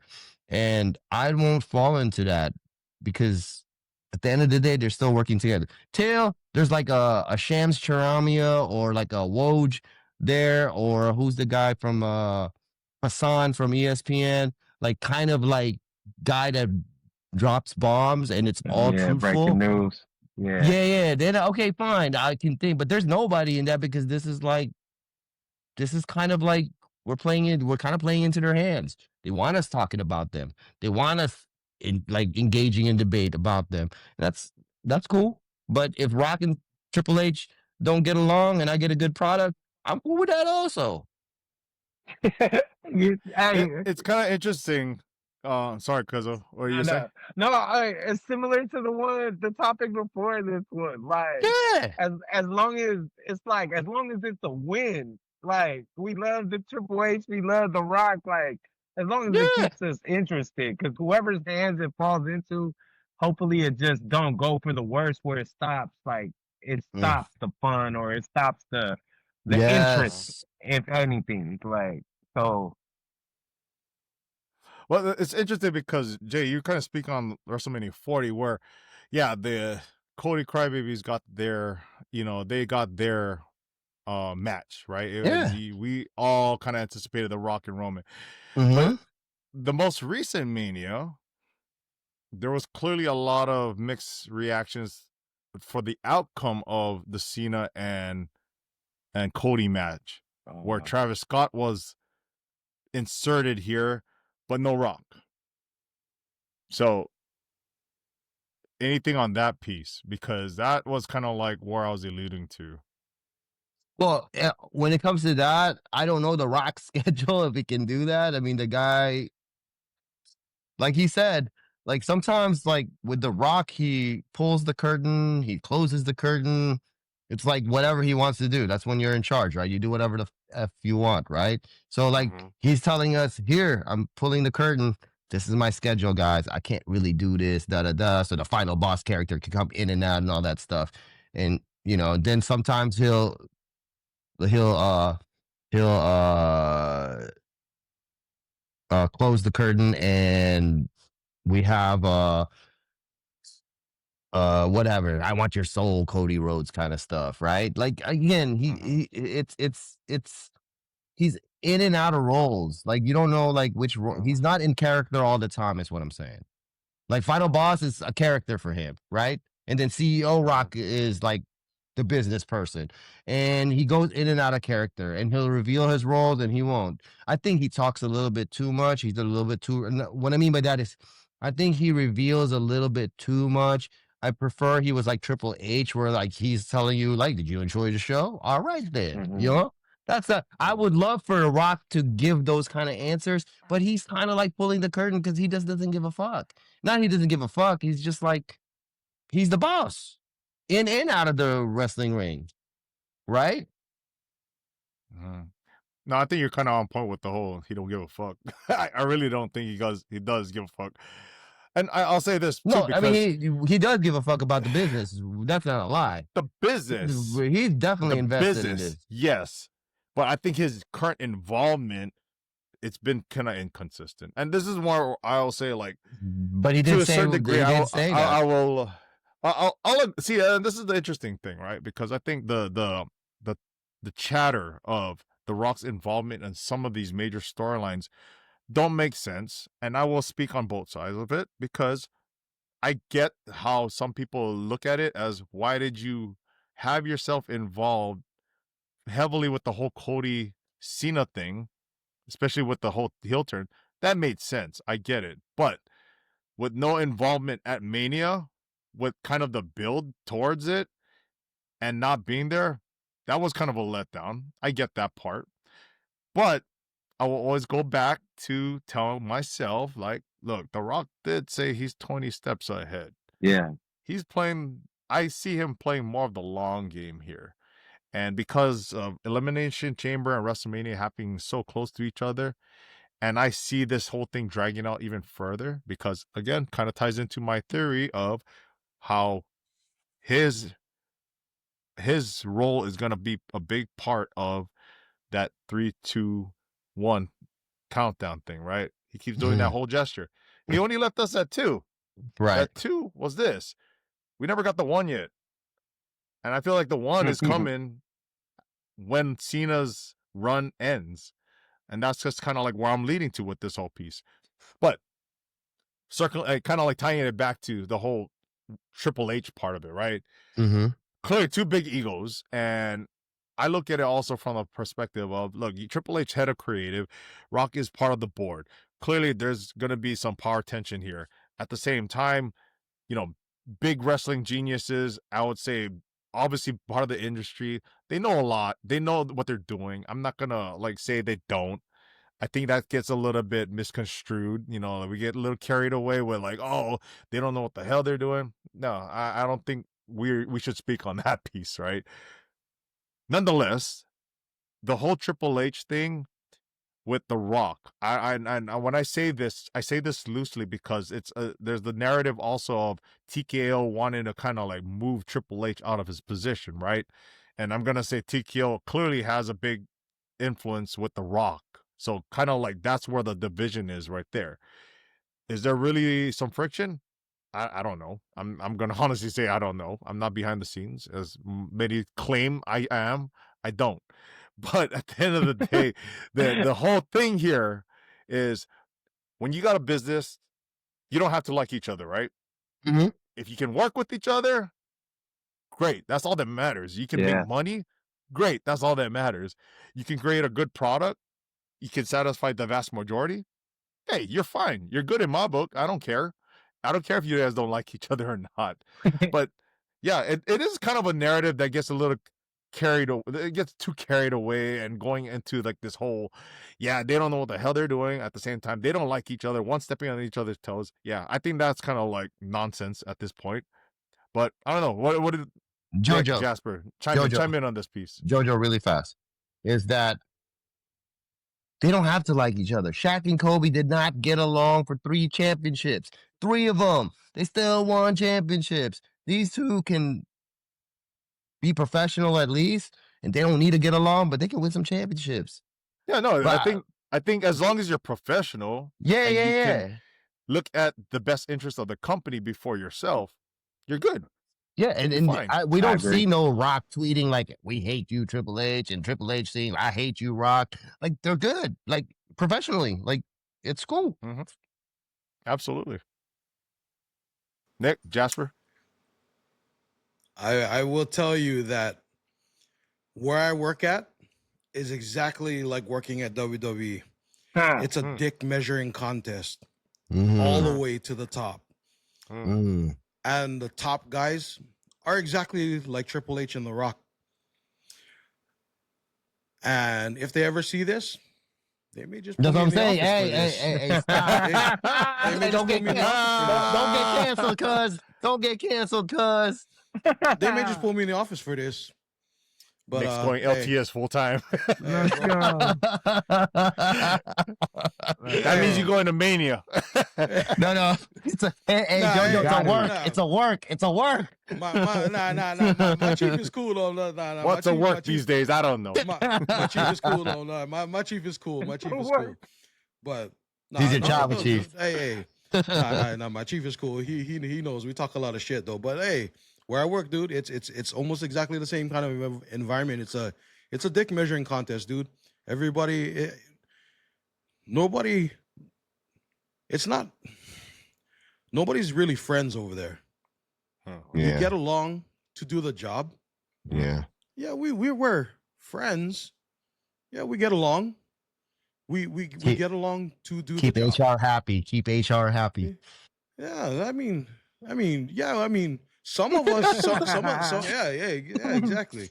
So some of the dudes hang out after work and whatever. I mean, we build the bond. There's a bond for sure, but in the end, dude, like I mean, especially when you go higher up, it's a dick measuring contest, and especially like and it's not just that where I work. It's at all of the other facilities, and it's even at it's all over from where I seen, and you know, the uppers may not always agree on what they on how to run things.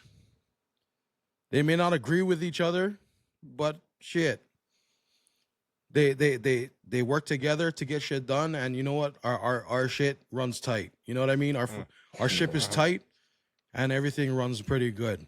So what I will say is that I personally don't think that Triple H and The Rock, I personally don't think that they have this buddy, you know, you son of a bitch kind of, you know, handshake, you're my buddy kind of friendship.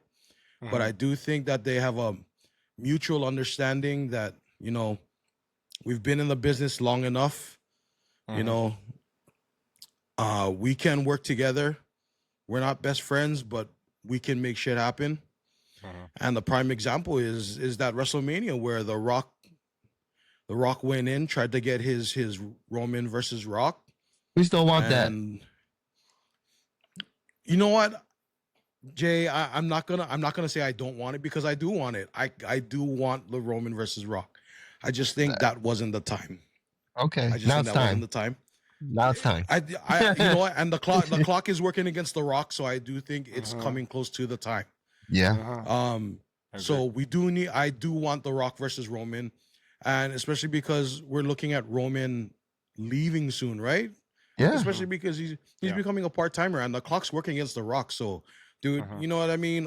I want The Rock and the Roman pretty soon, but like I said, I don't think that The Rock and Triple H have this buddy relationship, but I do think that they do have this understanding where it's like, yeah, hey, we've been in the business long enough, you know, where Triple H is like, okay, you know, I'm in the trenches day to day. I run the day-to-day operations. You're not here all the time. You don't see what goes on day to day. I will tell you what goes on day to day. You may be the boss, but I will tell you what goes on day to day. Yeah, you may have more power than me, but you should really heed what I tell you and Stay in really your lane. take into stay in your lane. Of course, you can tell me what to do, but you really should listen to what I have to say because you really should take into consideration because I'm here on the ground, boots on the ground with the men, doing what we have to do to make this product work. So I mean, I think they have this really like cohesive kind of relationship, a symbiotic relationship. Nick, wouldn't you say like it's kind of like a general manager and a coach, right? It's not his the general manager got the players, but the coach is like, this is my lineup. I get to play. You're gonna run my plays, right? But the general manager like, but I got you these players, right? So it's similar to that. Yeah, 100%. Hey, on top of that, they all play for the same team. They all play for the same team. Right. 100%. That's all that matters. You all wear the same cap, the WWE cap. Yeah, no, 100%. Yeah. The WWE. LTS, baby. Yes. Oh, shout out Alexa. Hey. Alexa, thank you. You did great. Thank you. With JoJo's kid. That was awesome, Alexa. Oh yeah. Yeah, shout out Alexa, Roxy, Steph, y'all definitely got a good opportunity to meet them all in person this past weekend. But interesting enough, this whole topic of WrestleMania, guys, we're running it back. I don't know if we're like literally running it back, but it's in our not in our backyard, but it's right there in Vegas again, guys. They just announced it, right? It's not in New Orleans. The rumors ran rampant about it coming back to Vegas, and here we are. They made it official. WrestleMania, I believe, 42, right? At Allegiant Stadium. What do you guys think about this? This is, I think this has happened once only, where they had a WrestleMania back-to-back at the same venue. So this is like the second time. Well, how do we feel about this happening again? Go ahead, Jasper.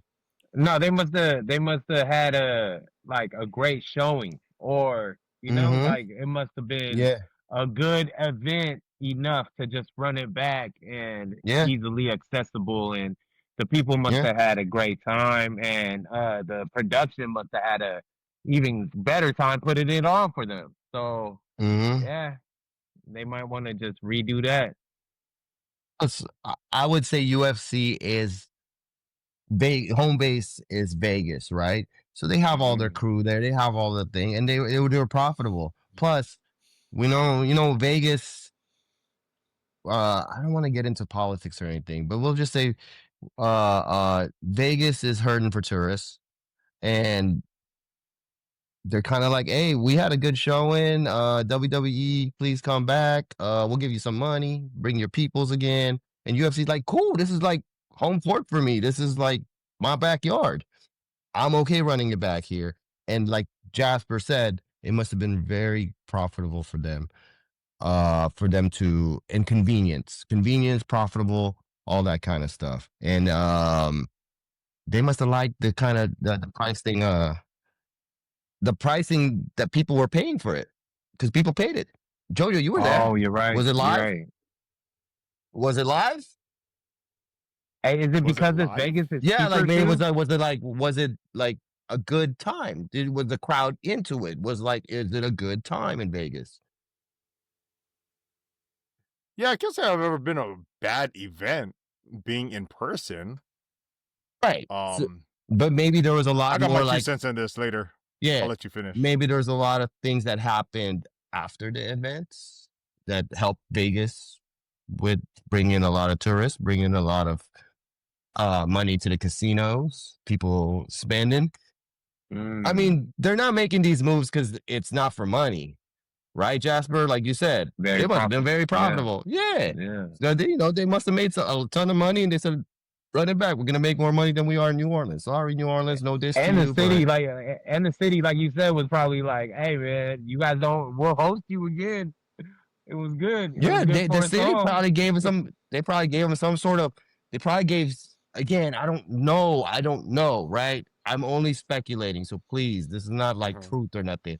I don't know if like Vegas said, "Hey, UFC or TKO, we're gonna give you some sort of tax break, whatever perk." I don't know what they're doing, but it must have been to the benefit of Vegas, and it must be to the benefit of the TKO corporation. That's No, what I was gonna absolutely. say too. They Yeah. could. That's the only thing I could think of too. Is that they? The only reason I could think that they would be going back to Vegas was it could only be to benefit TKO and WWE because they had already announced that they were going to New Mm-hmm. Orleans. So why would they run it back to Vegas? Because it would be easy for TKO because Vegas is home base. You know what Mm-hmm. I mean? And it was. I guess it had been a good turnout for the event for WrestleMania, and it would just be easy for them to run it back. So I mean, if they're gonna run it back, that would be super easy for them. You know what I mean? So I couldn't see another reason for them to not go to New Orleans. You know what I mean? So I mean, I honestly, Money. yeah, it has to be money. It has Mm-hmm. to be money. That's the only reason. I couldn't see any other reason.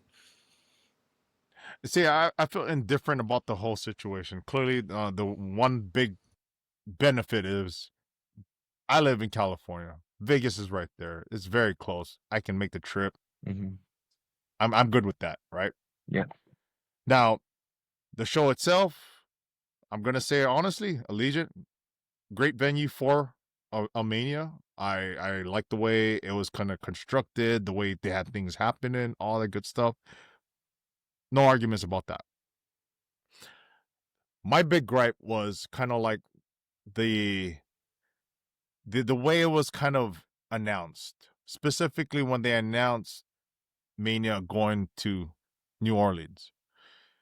Because if we kind of look back at the history of them announcing WrestleManias, they typically like to announce it at the actual WrestleMania prior to.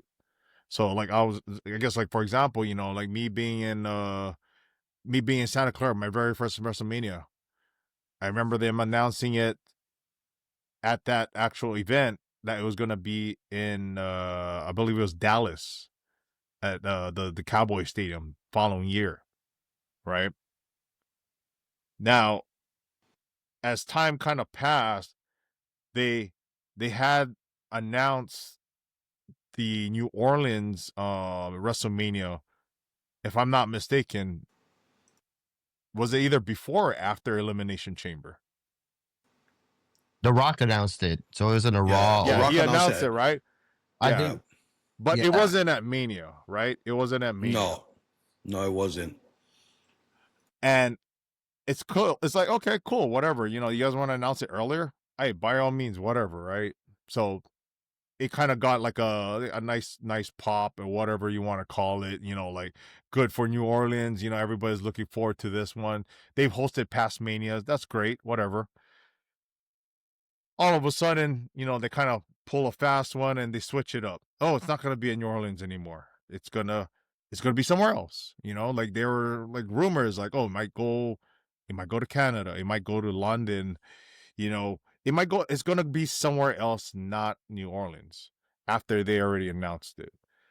So for me, it's like, who made the decision to do that? And two, it's like, why would you even rush the announcement to only change it up later? That's the kind of like, I'm kind of scratching my head on that piece.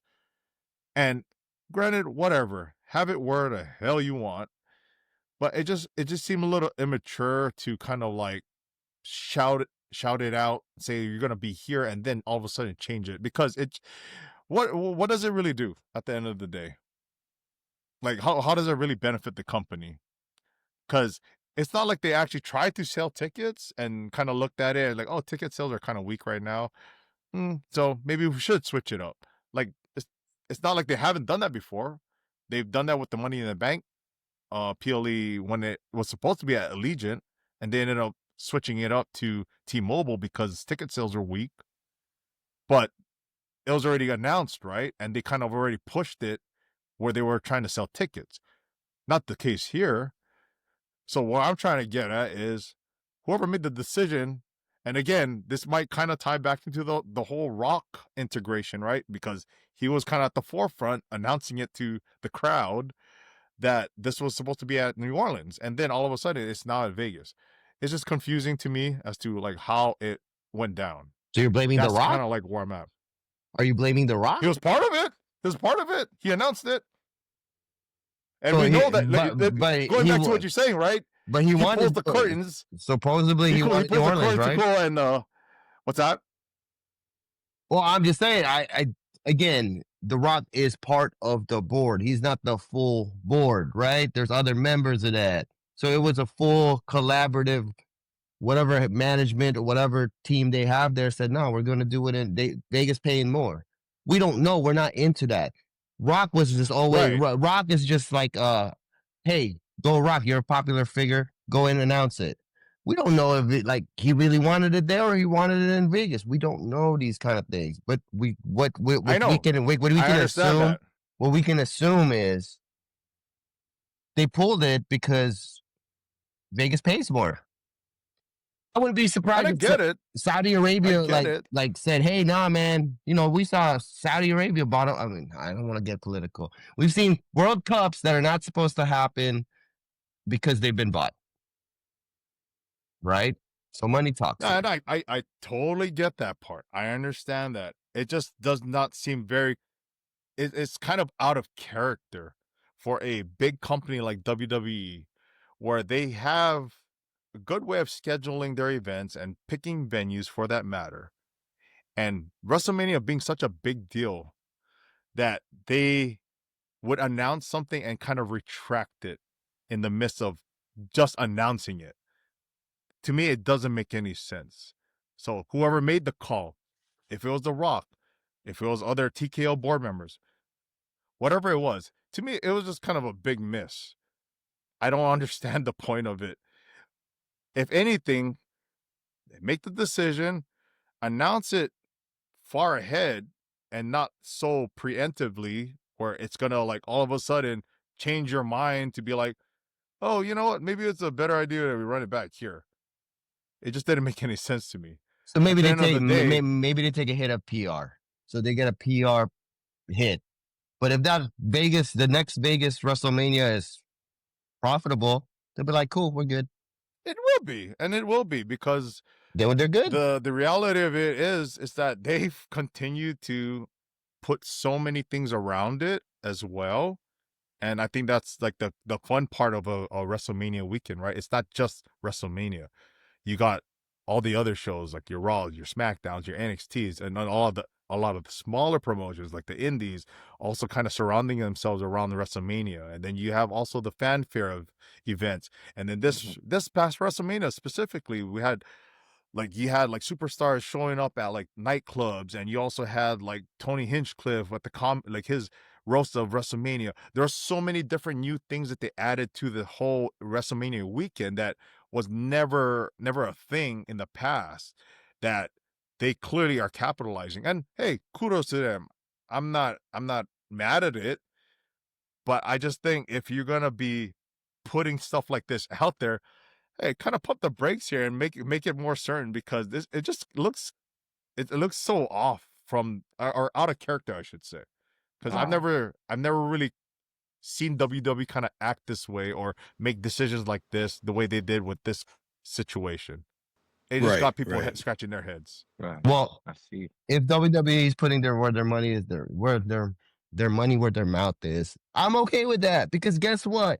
I saw Money in the Bank in person, and I knew where all that money went. It went under the talent. It went to all the lighting. It went to all those crazy stuff they did. Man, that was a world-class event. All the smoke, all the pyro, Hey, Jay, but you know where it didn't go to? That screensaver. Yeah. Exactly. No, but they said he said it was the forearm too. Yeah, the the forum was just showing its age there. Unfortunately, if The they're short, the gonna forum. update the software, it's gonna be obsolete. Right? It just wasn't gonna Yeah, work. like they can't bring it. They brought in what they could bring in, like there, but Yeah, screensavers but and the all, Allegiant right? Stadium, Yeah, you saw like Hey, it. you know that stuff is And then gonna like this be. is why like the IWC is so fickle because they get what they want and they still fucking bitch. They still Like gonna you want our truth, complain. Yeah, you got our truth. Okay, there it is. Still bitching about our truth, and then they still now okay. You got a dope ass WrestleMania. Still gonna hey New Orleans, give them some more money. Then money talks. It's just too many opinions sometimes of these people that don't matter. Not you, Jojo. I'm just gonna get that straight. You matter. But what I'm saying is like the IWC, like it is, man, if you to navigate that stuff, it's toxic sometimes, man. I'm looking at you people out there spreading all these fake ass news for content, trying to get clicks, watch out, trying to get all that watch out, stuff. people. You Jay's know, coming man. for you. yeah, he Yeah, is. we You're coming his for Hulk you, Hogan. sucker. No, this whole And I Coming know for episode, he's you. been counting y'all out. This whole episode. Yeah. it's true though, man. These content are just like because that video we shared in our group message, man. That shit Getting was Jay all riled up, bro. that shit was trash, wasn't it, bro? Nick, wasn't that shit trash? It was trash. It That was shit was trash. trash, and that person gets no plug here. We ain't gonna reference. We just know that's a video that's no plug here. It's just trash, dude. Trash. Shit, You know I who gets a mean, plug actually? LTS, yeah, or that right there. Who Yes. made that hat right there? Yes. You know, no cap over here, but we get our hats off to that right there. You know, Hey, Noggin Boss, you guys did a really Yeah, man. sick job with we this might have logo. to get I one. We're appreciate gonna have that. to get one too. Shout out yeah. Noggin Boss. Yeah. Hey, let me kind of segue into this part. This is the last piece I want to talk about. Like, Yeah. how are we feeling about the ads here? Because like it's clearly a big thing that's happening as of late. We're seeing a lot of advertisements happening in the actual arena. Obviously, you know, ads on the commercials, you know, Yeah. that's kind of been the norm, but now we're seeing it all over the ring. I think Worlds Collide, right? I saw like 7-Eleven. 7-Eleven on like the corner, the Yes. turnbuckles, I would say, and The then now we ladder, got the ladder, Slim Jim. the ladder, We the got ladder. Slim Jim Yeah. on the tables, and the ladders got Yeah. fireball ads. So Mhm. it's like, and the briefcase. Oh, is that's also right. Cash App. yes. That's right. So yeah, so Cash I App didn't was know in the that. Money in the Bank suitcase. So yeah, like you know, I understand that the ads are going to bring more revenue, and great, whatever. I'm not against that, but has it gone overboard? Well, you would say that WWE is sports entertainment. I think that's what they say. It's sports entertainment, right? And in the sports part, we see it happening. We see the Lakers have BB Go. The hell has BB Go got to do with the Lakers? But oh well, the Lakers got the patch. You see baseball doing the patch. You see baseball has it on the bases. We're just seeing some form of more revenue, like you talked about and said. And I think WWE just want to follow suit. They are sports entertainment. They kind of follow sports trends, and that's what that's what I would assume. But there was no way they were going to get an advertisement on the forum. That was And it got 7-Eleven. Did they get that? Oh no, wait, no. I'm sorry. 7-Eleven was at the Money in the Money Bank. in the sorry. bank.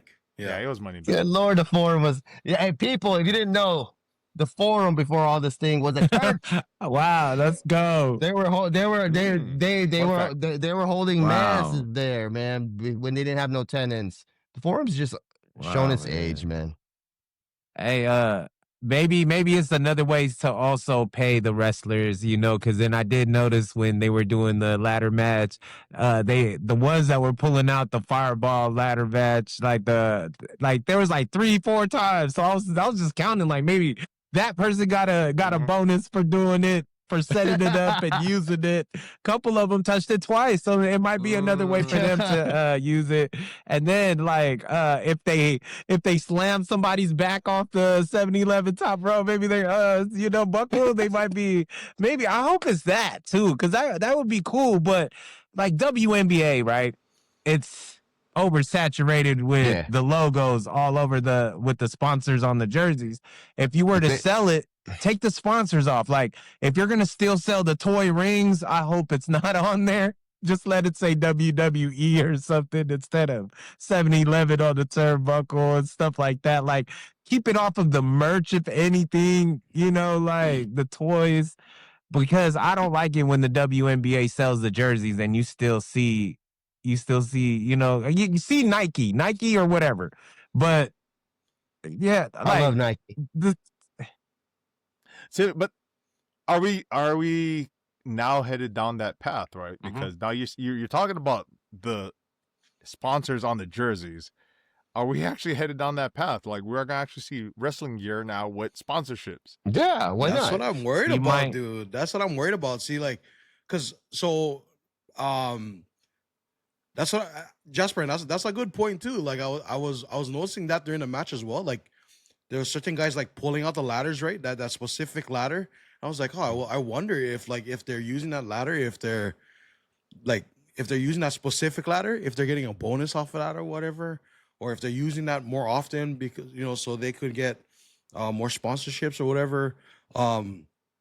My wife, who had happened to come and watch the match with me, she was like, "Oh, there's a lot of like sponsorships around," and to me, like, there's so many sponsorships going around the ring. It's becoming distracting to me. Like, before it was just the plain ring, I could really like focus in on the wrestling and everything.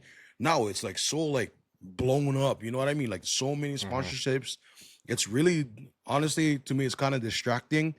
And when Seth won the Money in the Bank, I know he made sure to hold that thing up and made sure to show the Cash side App. with the Money in the Bank with the Cash App on the front, bro. And that took away from the whole freaking win, dude.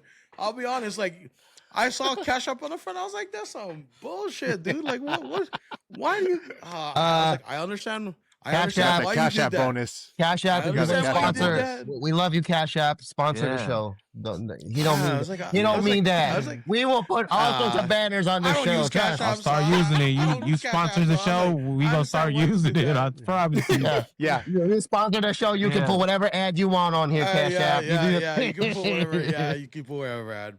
But I'll But say Nick, this: I have it downloaded on my Yeah, phone, let's go. and Nick, but yeah, I mean, Nick, I all Jojo, for it. understand. Nick, Jojo Jasper. Do you remember, like, in the 2000s, 2010s, 2011s? I'm a big boxing fan, right? And do you remember they used to henna tattoo the commercials on their back when they were Yep, they'll fighting? say Do you remember that? .com or something like that too on them. Yep. Yeah, or Hublot or something like that. So, I mean, Yep. I'm glad WWE hasn't done that, but would I be surprised? No. Because what if, like, Could happen. let's see, let's say Ron Killings has, like, hey man, Ron Killings, you hot right now. Go tattoo this, tattoo your Yeah. thing in our